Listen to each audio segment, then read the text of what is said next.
Good morning সকলকে। তো একটা নতুন ভিডিওতে তোমাদের সকলকে জানাই স্বাগত। পুজোর দিন আমার তো তেমন কোনো কাজ ছিল না, আমি শুধু ভিডিও করে গেছি আর সেই ভিডিও এডিট করে আমি রেখে দিয়েছি, কিন্তু কালকে ভুলবশত আমার হাত থেকে ভিডিওটা ডিলিট হয়ে গেছে, যেই কারণে আমার মনটা খুবই খারাপ। তাও আমার কাছে যতটুকু ক্লিপ আছে ভিডিও, সেইগুলোই তোমাদের সাথে শেয়ার করছি। বাড়ির সকল মেয়েরাই এইবার পুজোয় উপোস থাকবে, তাই সকালবেলা সবাই স্নান করে একবারে রেডি হয়ে গেছে। আমিও তাই স্নানটা সেরে ফেলেছি। উপোস থাকবো কিনা জানি না, কিন্তু আপাতত স্নানটা করে ফেলেছি।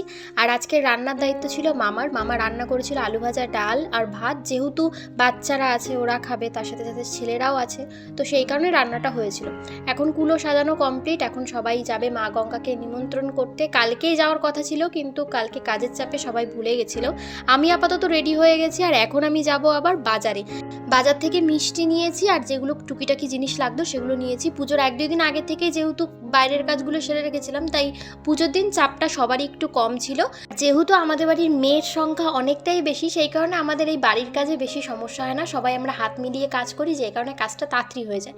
আমি ভেবেছিলাম এখন আমি রেডি হব, আর রেডি হতে গিয়ে আমি চলে গেছিলাম বাজারে, কারণ আমাকে বাজারে পাঠানো হয়েছিল খিচুড়ির যে চাল, সেটা আনতেই ভুলে গেছিলো, তাই আমি আবার গেছিলাম চাল আনতে বাজারে।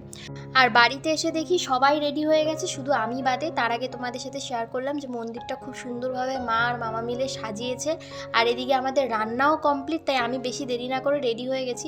ড্রেস খুঁজতে গিয়েও আমার অনেক সমস্যা হয়েছে। প্রথমে আমি একটা অন্য জামা পরেছিলাম, তারপর সবাই আমাকে বললো ভাল লাগছে, কিন্তু আমার মনে মনে ভাল লাগছিল না। অবশেষে আমি আবার চুড়িদার পরে নিলাম সবার মতো। এখানে আমরা সবাই রেডি, এখন আমরা যাব ঠাকুর আনতে। বাড়ির সামনে ডিজের গাড়িও চলে এসেছে, আমাদের তাড়া দেওয়া হচ্ছিল, তাই আমরা তাড়াতাড়ি করে বাইরে বেরিয়েছি। আর বছর কুলো নিয়েছিল আমার ছোট মাসি, তো আমরা তারপরে রেডি হয়ে বেরিয়ে পড়েছি। আর এটা হচ্ছে আমাদের কালী ঠাকুর। তোমরা অবশ্যই জানিও যে আমাদের ঠাকুর তোমাদের কেমন লাগছে। তো চলো, আজকের জন্য ভিডিওটা এতটুকুই। দেখা হচ্ছে নেক্সট ভিডিওতে। টাটা।